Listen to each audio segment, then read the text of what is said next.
RTNC. Il y a 5 ans que cette sous-station de la radio-télévision nationale congolaise Béni avait cessé d'émettre. Elle n'avait plus rien. Pas de bâtiment, pas d'équipement. Les journalistes ont travaillé sous les arbres. Aujourd'hui, tout est revenu à la normale. Cette sous-station de la RTNC Béni possède tout actuellement. Des studios modernes pour la télévision et la radio, des équipements pour la fonctionnalité de ce média, tout baigne et cela grâce à la MONUSCO.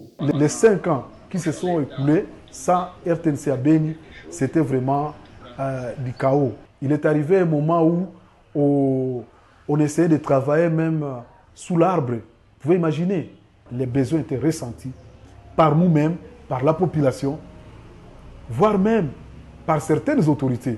Nous avons aujourd'hui des bureaux d'abord administratifs, nous avons un studio sophistiqué, un studio moderne pour la télévision, nous avons un studio radio pour la production de nos émissions, nous avons une salle de rédaction et cette salle de rédaction, elle est outillée.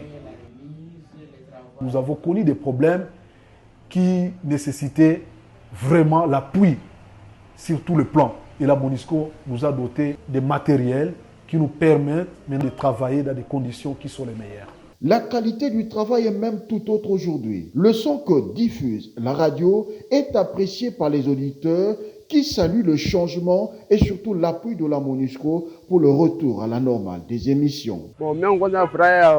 Je suis un auditeur fidèle de la RTNC. Cela fait un moment que cette radio n'émettait plus. Mais à présent, je suis ravi qu'ils aient repris. Aujourd'hui, il y a une grande différence par rapport à hier du fait que même si je suis loin de la ville, je peux bien écouter la radio comme si j'étais encore sur place. L'influence de la mission des Nations Unies pour la stabilisation du Congo est grande, surtout dans l'arrière-pays, pour ce qui est d'appuyer les institutions.